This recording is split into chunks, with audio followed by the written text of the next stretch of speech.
C'est avec grand plaisir que j'ai accepté l'invitation de Bouchra d'être parmi vous aujourd'hui. C'est toujours avec plaisir que je collabore avec des collègues qui sont à l'étranger, mais en particulier, je dois dire, du Maroc, de la Tunisie, avec qui j'ai eu plus souvent l'occasion de collaborer et d'avoir des échanges, des projets qui étaient construits et développés dans le temps.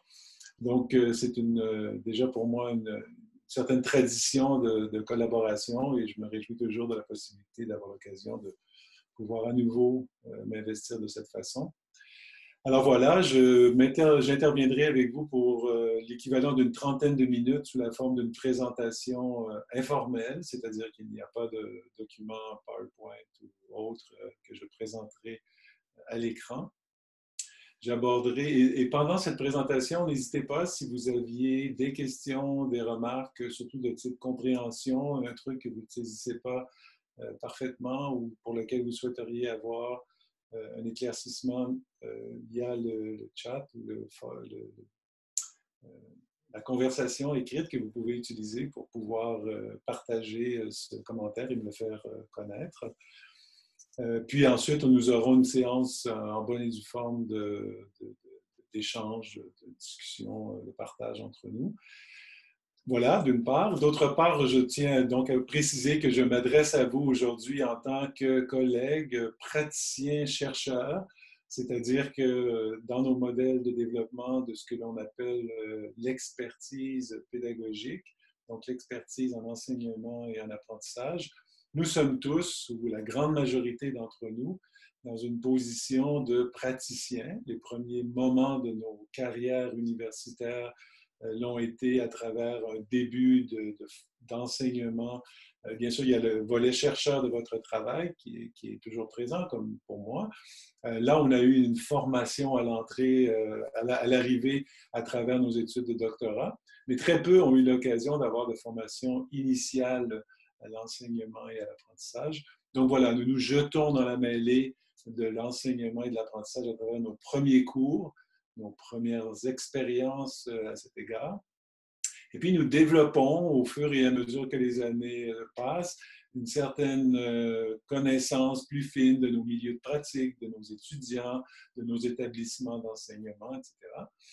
Et pour certains, c'est aussi l'occasion de tester un certain nombre d'avancées, qu'elles soient de nature pédagogique, technologique, technopédagogique.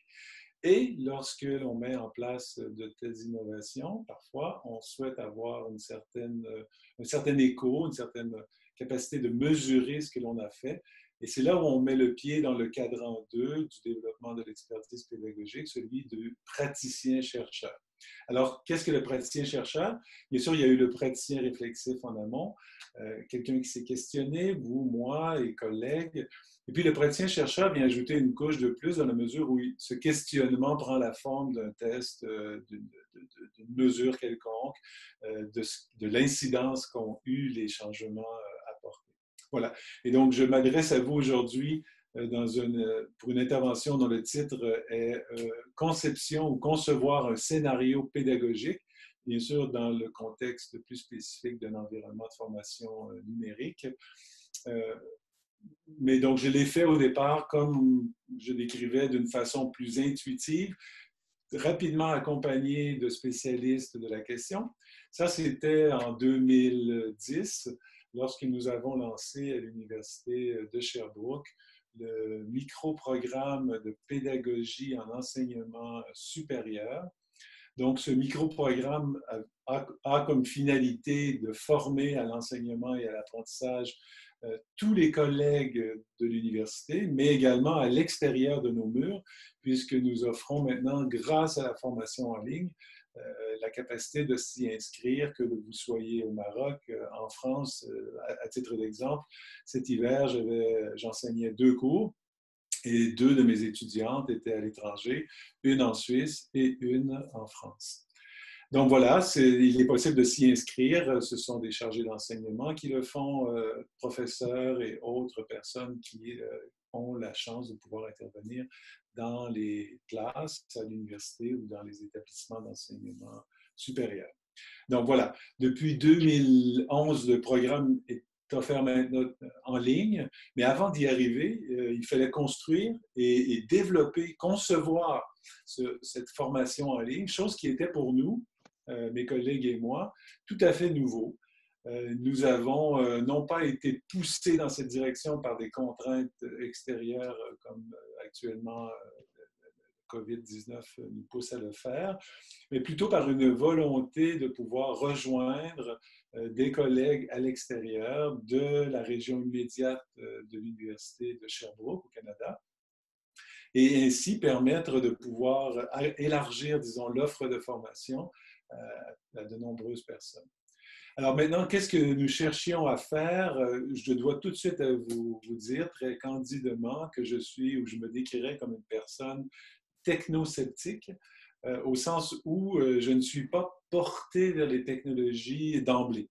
Alors oui, j'aime bien utiliser les technologies, oui, ça rencontre et ça me permet de faire des choses intéressantes, mais dans le cadre de mon enseignement, je n'étais pas quelqu'un qui, par défaut, si l'on veut, cherchait à utiliser, introduire, initier mes étudiants à une forme ou l'autre de technologie. Jusqu'à ce moment, donc en 2010, ce que j'utilisais comme technologie, c'était essentiellement un environnement que vous connaissez bien, je crois, qui s'appelle Moodle, donc qui me permettait, comme enseignant avec des cours en présentiel, d'avoir et d'offrir à mes étudiants, par exemple, accès à des documents, dépôt de documents, forums de discussion.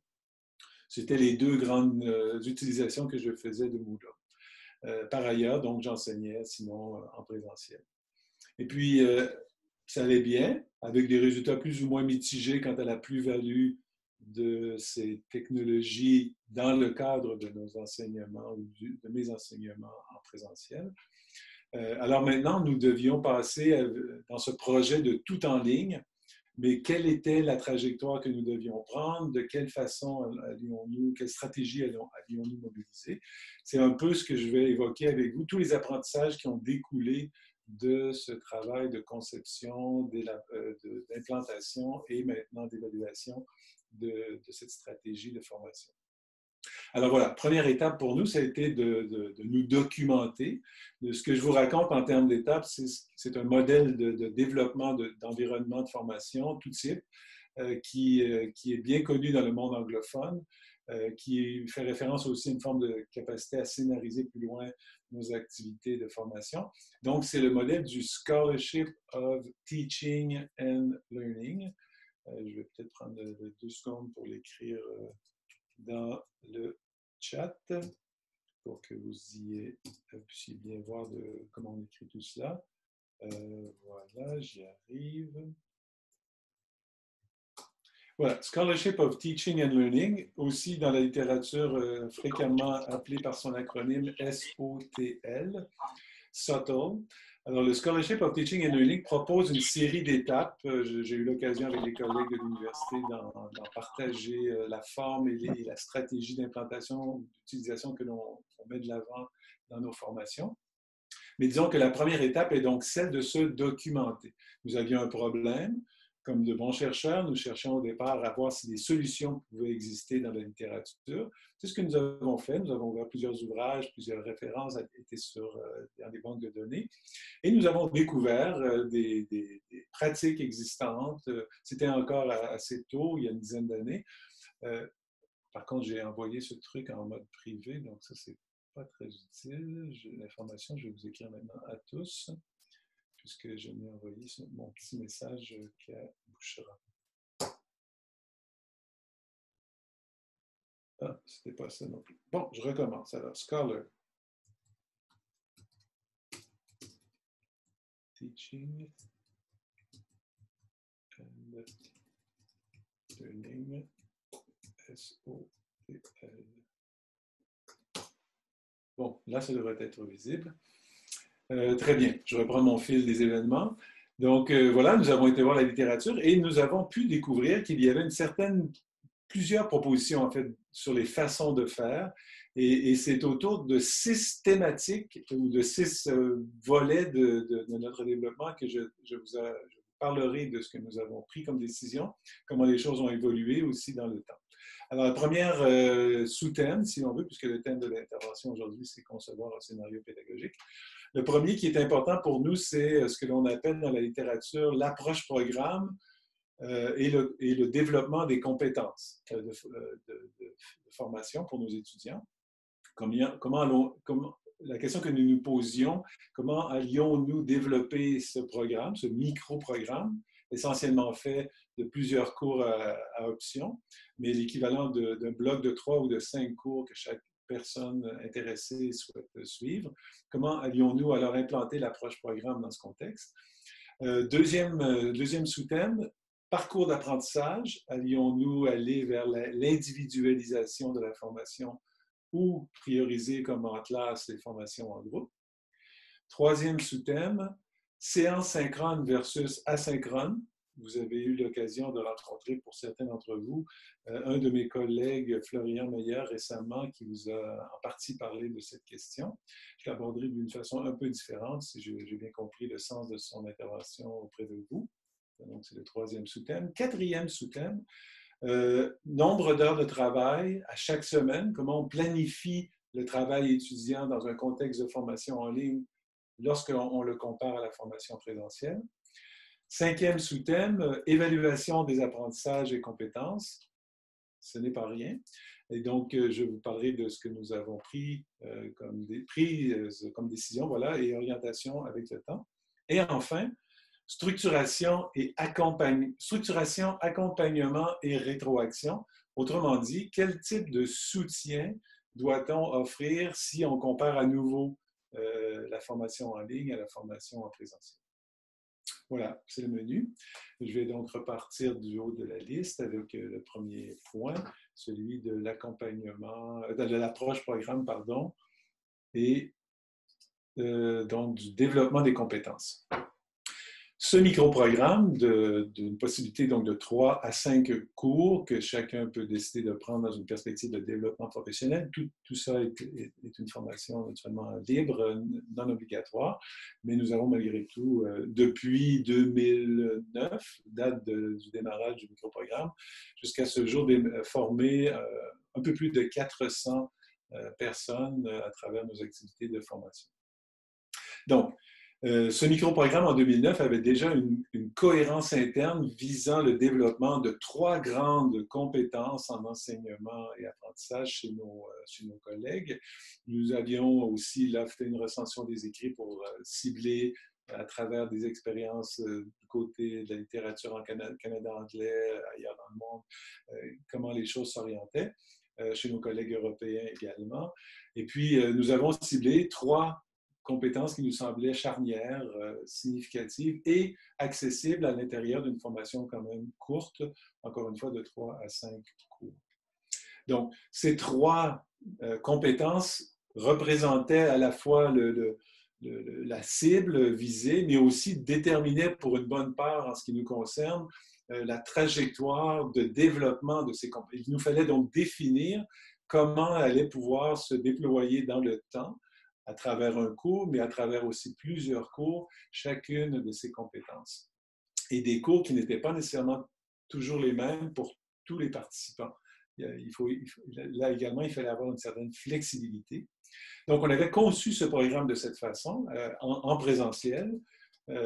Ça se passait bien. Lorsqu'on est passé en ligne, on s'est posé la question de la faisabilité de la même structure de programme pour nos étudiants. Et au final, cette portion du développement du cours ou de la formation en ligne n'a pas été si problématique au regard, encore une fois, de l'approche programme et du développement des compétences. Les cours étaient structurés ou l'organisation des cours entre eux était assez équivalent selon que l'on était dans une situation programme ou autre. Je n'ai pas de présentation PowerPoint. À la question, pouvez-vous partager avec nous l'écran de votre laptop? Donc, je vous fais une présentation orale tout simplement. Voilà. Donc, il n'y a pas de support vidéo ou audio autre que ce que je vous dis en ce moment. Désolé. Voilà, donc ce côté développement de l'approche programme ou implantation de l'approche programme et développement de compétences a été, somme toute, assez aisé à réaliser dans ce passage du présentiel à la formation en ligne. Je reviendrai tout à l'heure en lien avec quelques spécificités ou problèmes spécifiques, cela dit. Deuxième thème que je souhaite aborder avec vous, donc, c'est celui du parcours d'apprentissage. Allions-nous aller vers l'individualisation du parcours versus tenter plutôt de garder la structure groupe telle que la majorité des cours en présentiel le proposent? Lorsqu'on regardait la littérature, on a constaté qu'il y avait trois grandes stratégies générales, si l'on veut, de formation au regard de l'individualisation. Celle du tout individuel, c'est le cas des offres classiques de formation, si je peux les qualifier de cette façon, que l'on pourrait associer à des établissements en ligne comme Open University en Angleterre. Chez nous, au Québec, on a TELUC qui offre des formations en ligne. Par exemple, en Tunisie, il y a aussi, comment on l'appelle déjà, le gouvernement, il y a quelques années, a démarré une formation pour proposer des formations en ligne. J'essaie de me rappeler du nom maintenant. Virtuelle, Université virtuelle, je pense. L'Université virtuelle de Tunis, exact. Merci beaucoup. Voilà, donc, la majorité de ces formations vont vers une proposition qui est de dire, voici du contenu, essentiellement d'apprentissage. Historiquement, on l'envoie par la poste. Donc, c'est depuis plusieurs dizaines d'années qu'on fait des formations à distance de cette façon.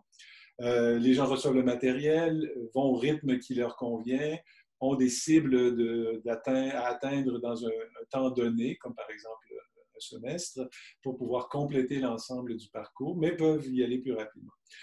C'est très adaptatif, c'est très ajustable selon nos besoins et autres. Nous avions aussi constaté qu'il y avait dans la littérature des formations qui étaient présentes en groupe, comme on peut l'être maintenant. Et la majorité de ces cours qui étaient offerts en groupe l'étaient sous la forme un peu de ce que vous avez comme expérience actuellement, sauf qu'il y aurait eu un PowerPoint dans la majorité des cas, et donc un professeur qui fait un exposé, comme en ce moment je vous parle et vous m'écoutez sagement, et c'est très, très, très apprécié. Mais voilà, donc le problème, c'est qu'on voyait là des exposés et le contexte qui ressemblait beaucoup à ce qui se passe dans les formations en présentiel, à savoir de longue durée, par exemple 2 heures, voire 3 heures d'exposés presque ininterrompus de collègues comme vous et moi qui, en ligne, parlaient et échangeaient, surtout parlaient aux étudiants, surtout des exposés donc. Alors voilà, ça collait moins à notre réalité déjà de formation qui était axée sur l'approche problème, l'approche par projet, la méthode des cas, etc. Mais on voyait bien qu'on ne pouvait pas facilement imaginer une durée de temps contact étudiant complètement ou aussi longue en ligne qu'on pouvait l'imaginer en présentiel plutôt qu'on peut l'imaginer en ligne. Alors, ce qui nous est apparu plus intéressant, ce sont la troisième stratégie générale dont je parlais tout de suite, là. Et donc, c'est l'approche mixte. Cette approche mixte, essentiellement, c'est d'offrir une partie de la formation de type individuel et une partie de la formation en groupe.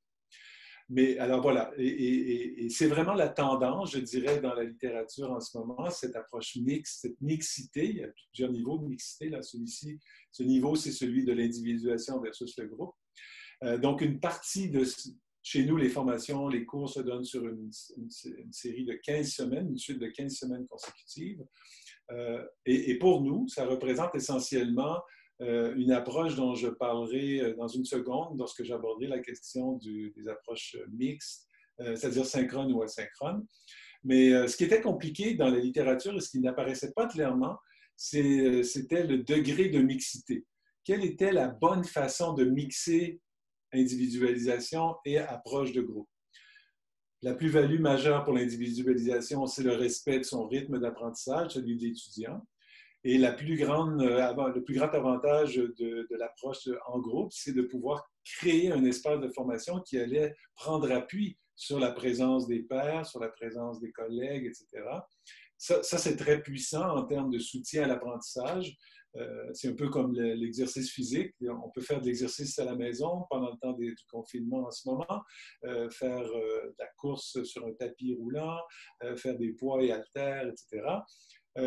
Mais on n'a pas tout à fait la même motivation généralement que l'on peut voir ou qui peut se manifester lorsqu'on est en gym avec des collègues, avec des amis, avec d'autres personnes, puisque l'effet de groupe vient ajouter à la motivation individuelle que l'on a au départ et vient stimuler cette motivation. C'est le même phénomène qui se produit en classe entre les étudiants.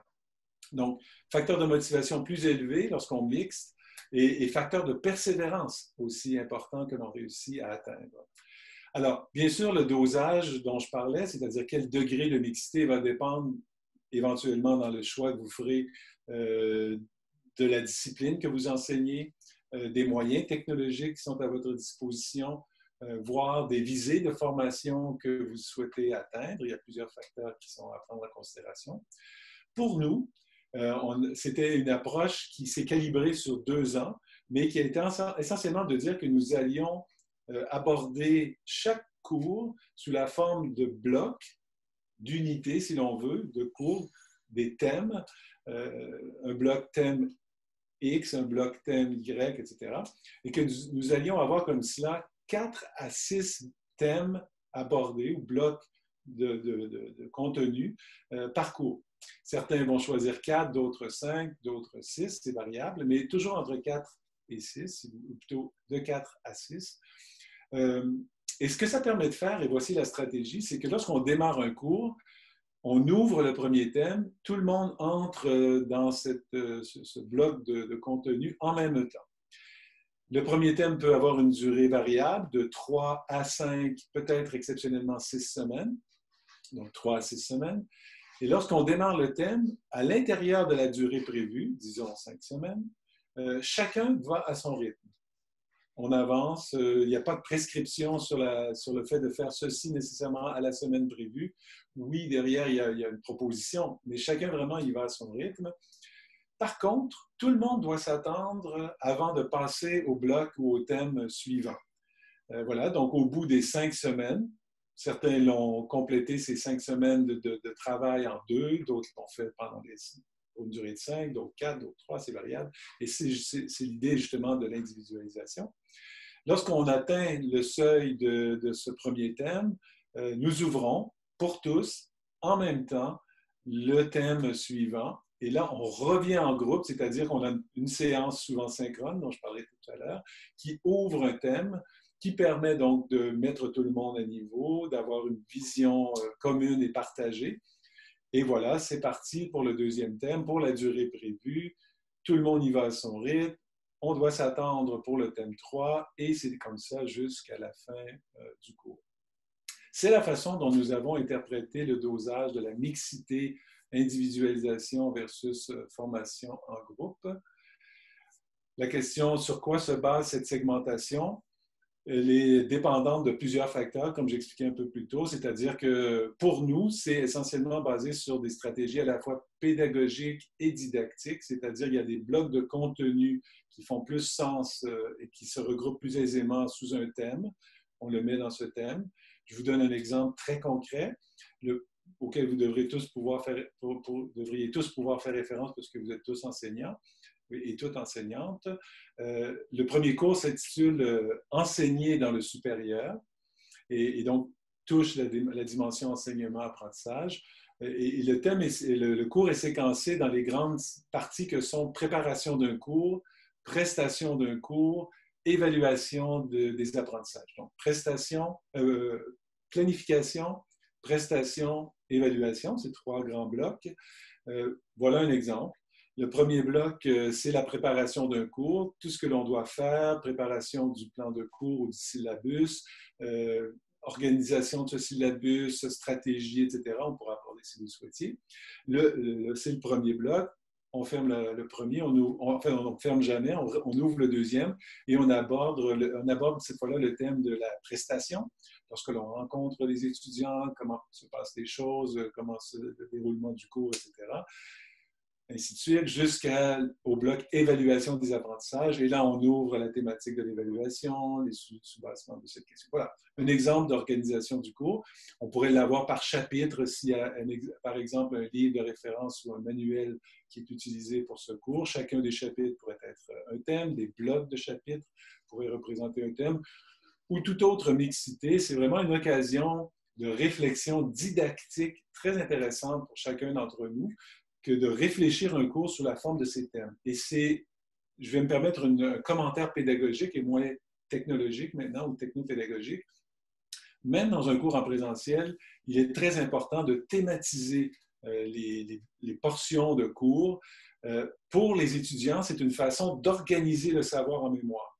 Et les recherches, historiquement, depuis donc les années 60 jusqu'à aujourd'hui, nous ont montré que plus l'information est organisée en mémoire chez l'étudiant, plus cette information est orchestrée de la façon adéquate et plus elle est accessible par la suite au moment de passer un examen, de réaliser un travail, de transférer le savoir dans un autre cours. Voilà. Et donc, les thèmes, c'est déjà une proposition d'organisation du savoir qui aide l'étudiant à lui-même organiser ce savoir par thème dans son esprit, dans sa mémoire à long terme. Et ça, c'est très avantageux. On n'évalue pas les acquis. La question est comment vous arrivez à évaluer les acquis du thème 1 au second. Il n'y a pas une évaluation systématique au sens d'un test fin premier thème, un test fin deuxième thème, ainsi de suite, puisque tout est quand même vu dans une logique assez continue, disons, d'apprentissage. Je vous en parlerai tout à l'heure de la question d'évaluation. C'est le 5e sous-thème dont j'ai mentionné la présence tout à l'heure.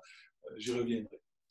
Peut-on lancer tous les thèmes en même temps, si indépendants, et laisser évoluer chacun? Bien sûr que vous pouvez. Vous pouvez tout faire, en fait. Hein? Je vous parle d'une proposition et je vous partage la façon dont nous l'avons fait pour nous. La raison pour laquelle nous n'avons pas fait cette stratégie d'ouvrir tous les thèmes et de laisser chacun y aller, c'est que nous souhaitions justement qu'à travers cet espace de co-développement, donc collaboration entre les étudiants, il puisse y avoir une certaine proximité du parcours et de la vitesse d'avancement dans le parcours. Disons que nous avions fait la stratégie, ou pris la stratégie de tout ouvrir du début à la fin, et puis que chacun y va à son rythme.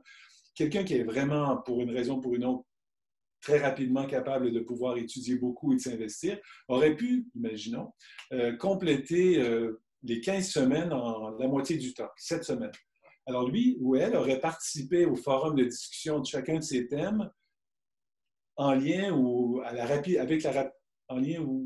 en fonction de la rapidité avec laquelle il avance. Mais ça aurait été très difficile pour un étudiant qui, disons, à la semaine 7, aurait eu un écho du dernier thème du cours, qui normalement serait abordé à la semaine 12, 13 ou 14 ou 15, à la semaine 7, qui n'aurait jamais pris connaissance de ce contenu. Autrement dit, très difficile d'avoir des échanges entre eux. Très difficile de pouvoir favoriser cette co-construction du savoir, soutien offert par les pairs. L'idée d'y aller par bloc fermé qu'on ouvre à chaque fois, c'est qu'on permet, même s'il y a une certaine marge de manœuvre, de créer cet espace de co-développement.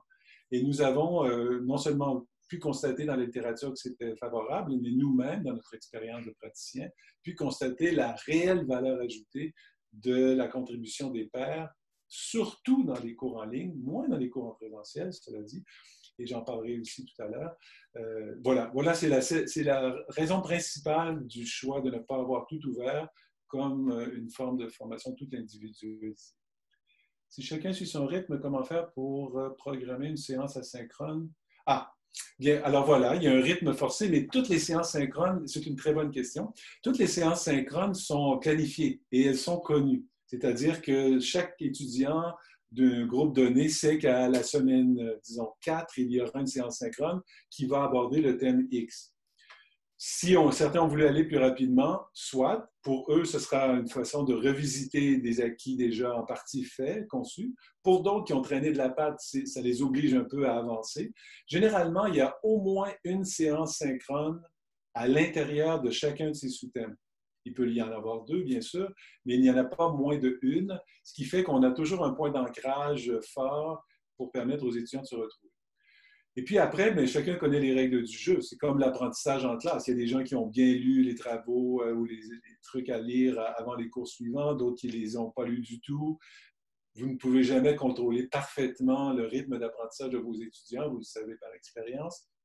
Les choses vont donc au mieux, disons, dans l'espace de connaissances partagées des limites et des forces de l'une ou l'autre stratégie. Il y aura toujours des limites de toute façon. Bien, OK. Je vais laisser le chat quelques secondes. Je vais continuer dans ma présentation, si vous voulez. Voilà. J'arrive au troisième sous-thème, séance synchrone ou asynchrone. À nouveau, trois grandes stratégies dans la littérature, tout synchrone, tout asynchrone ou mixte. Le tout synchrone, c'est le même truc qu'en présentiel. On se retrouve chaque semaine à la même heure dans une séance Zoom et je fais mon cours, généralement davantage de type exposé magistral. Et les étudiants sont là, ils m'écoutent et puis voilà. Rien ne change presque, autre que, vous voyez un peu comment ça se passe, les caméras sont fermées, je ne vois pas de réaction, je ne sais pas si vous aimez, ne comprenez pas, sauf le chat, mais c'est des limites. Il y a des limites, ça. Ça nous paraissait moins heureux. Le asynchrone complètement, ça existe. Il y a des universités canadiennes à Montréal, je pense à l'Université Concordia, par exemple, qui offrent beaucoup de cours complètement en ligne. Nous-mêmes avons un programme de formation à l'enseignement secondaire qui est totalement en ligne et qui est totalement asynchrone. Donc, aucune séance d'échange ou discussion comme vous l'avez avec moi aujourd'hui. Tout se fait sur la base de travaux, échanges à travers les forums, etc. Dans le contexte où nous étions dans la posture d'origine des cours en présentiel, que je vous le disais tout à l'heure, nous avions beaucoup déjà misé sur les pédagogies actives, apprentissage par problème, approche par projet, méthode des cas et plus. Il était impossible pour nous d'imaginer une formation en ligne complètement asynchrone. Par contre, nous reconnaissions que ça allait être peut-être exigeant d'offrir du tout synchrone. Nous avons été à nouveau vers la mixité, basée en partie ici sur les écrits.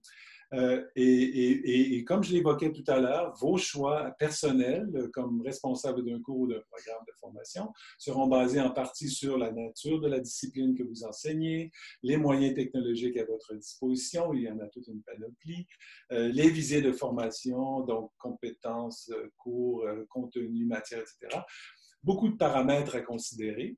Pour nous, ça a été beaucoup basé sur, à nouveau, la littérature, comme pour l'enjeu précédent, n'offre pas de recettes précises, et c'est bien, puisque chaque contexte doit prendre acte de ses limites, forces et avantages.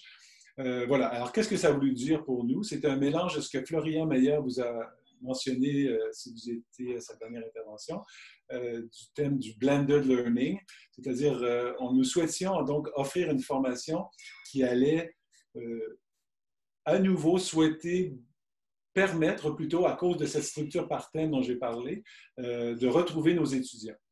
Et là, nous nous sommes surtout basés sur l'expérience de HEC Montréal, donc HEC Montréal à Montréal, au Québec, qui, dans la formation continue offerte aux gestionnaires et surtout des gestionnaires à l'école, avait déjà tenté de calibrer ce qui allait être la meilleure façon de faire une approche synchrone-asynchrone avec ses étudiants.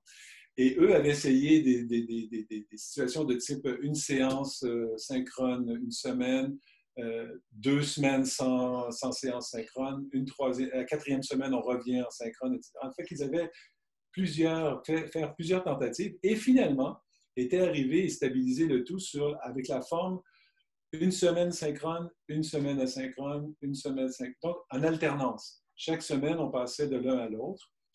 Nous n'avions pas le souhait de vouloir imposer cette stratégie synchrone-asynchrone, autre que le fait qu'elle se devait être mixte. Chaque professeur de chaque cours devait avoir la marge de manœuvre de pouvoir ajuster selon sa situation. Voilà pourquoi je vous disais tout à l'heure que nous avons essentiellement entre 4 et 6, voire peut-être pour certains 7 séances synchrones par semestre, sur, encore une fois, une durée de 15 semaines. pour le semestre. Donc, pour les uns, ça sera alterné à chaque semaine, quasi une semaine sur deux.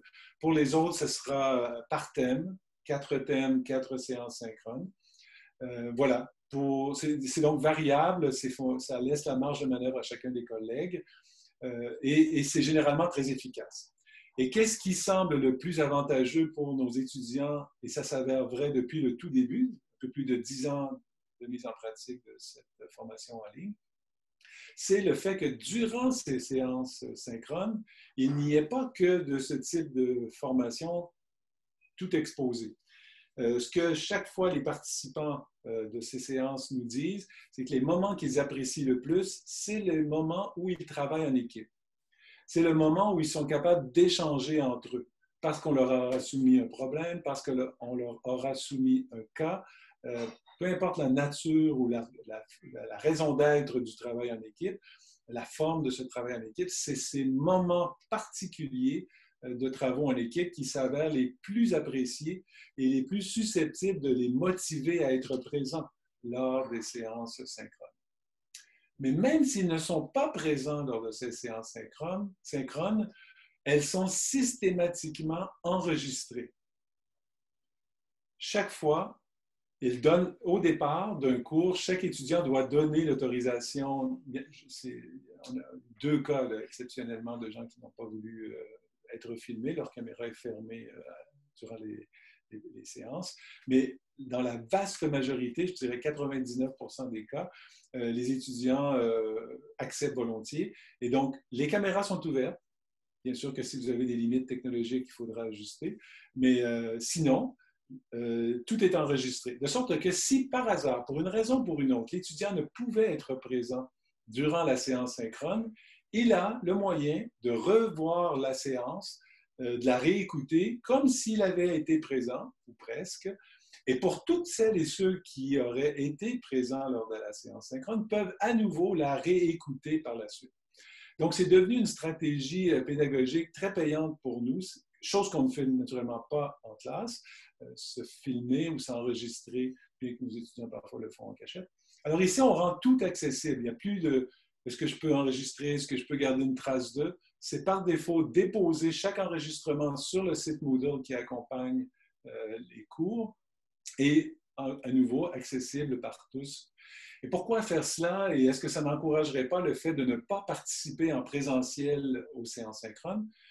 Nous faisons le pari, et nous l'expliquons très ouvertement à nos étudiants, que c'est leur choix.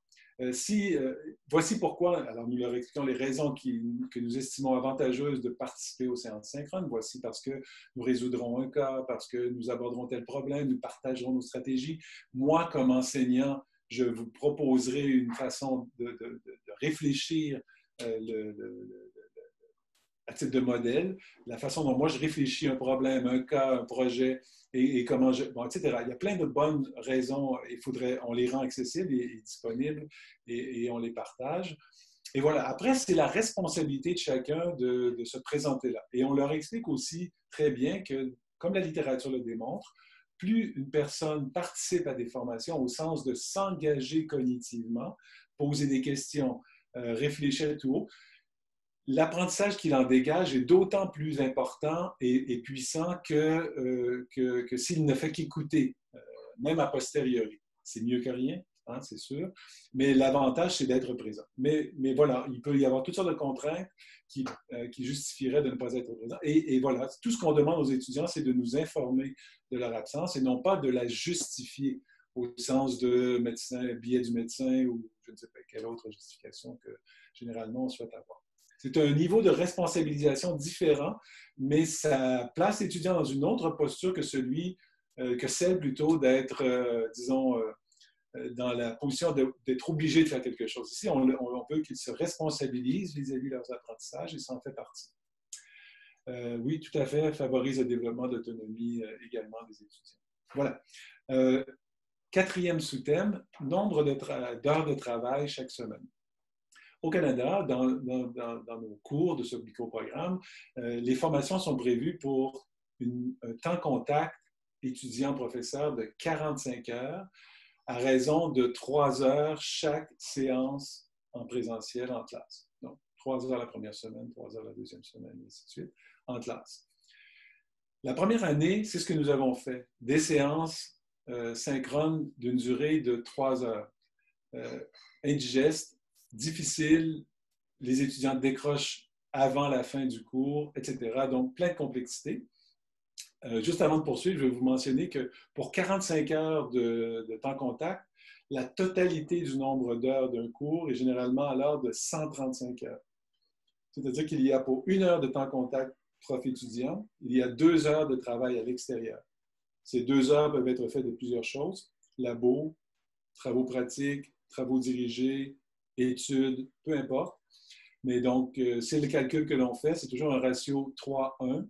Donc, 3 heures de travail chaque semaine. Pas 3 heures de travail, mais pour 3 heures, non, je recommence ça. Pour 1 heure de temps contact en classe, il y aura 3 heures à mettre, incluant ce temps en classe. Alors, si j'ai 3 heures de cours la semaine 1, je dois prévoir 9 heures d'investissement pour ce cours.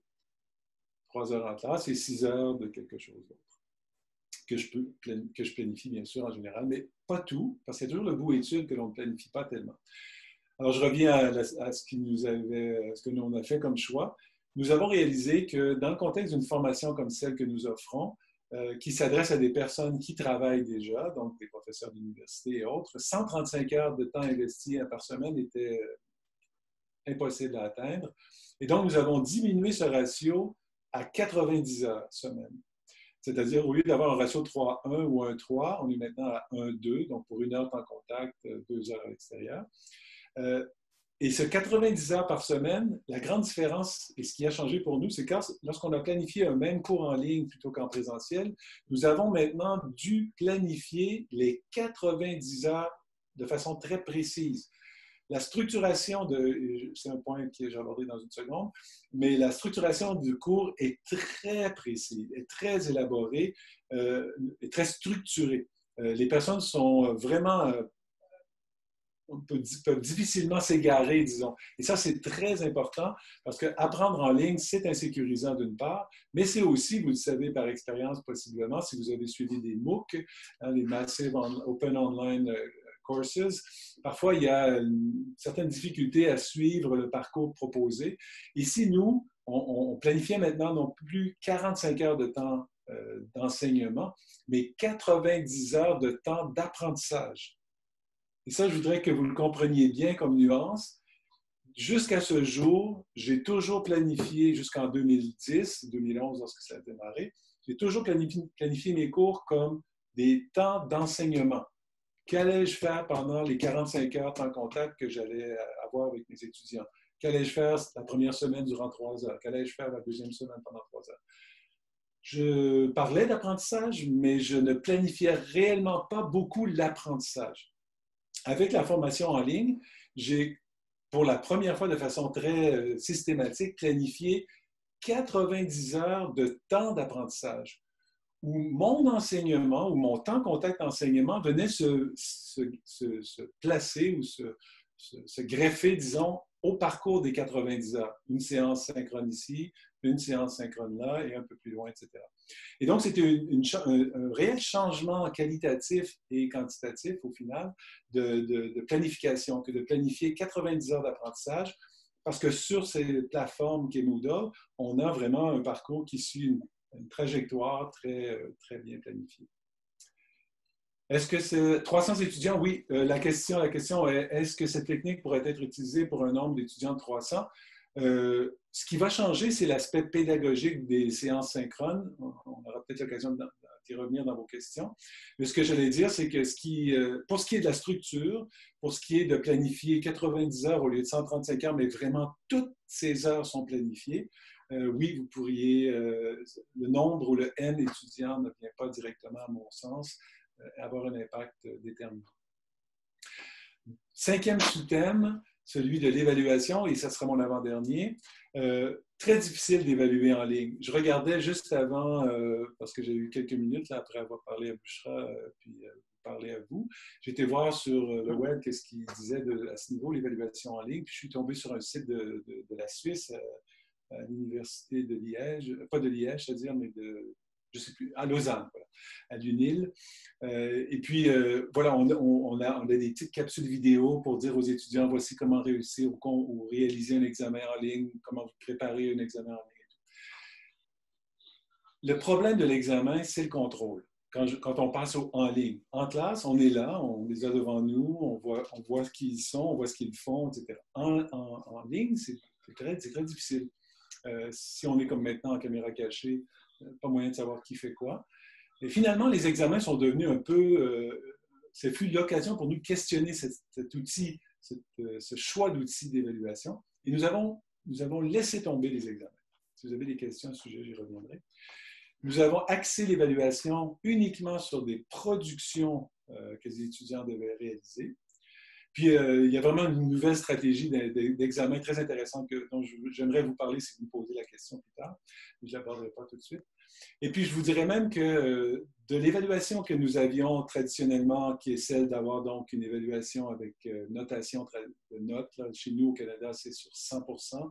Donc, on peut avoir un pourcentage de réussite de type 80%, 75%, 90%.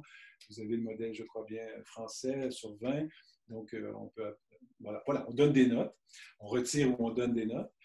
Nous avons, depuis 2 ans, sinon 3 ans, éliminé complètement la notation, à l'exception de réussite-échec pour tous les cours du microprogramme. Si vous avez des questions à ce sujet, ça me fera grand plaisir de l'aborder avec vous. Et je terminerai avec mon dernier sous-thème, qui est celui qui s'intitule Structuration, accompagnement et rétroaction.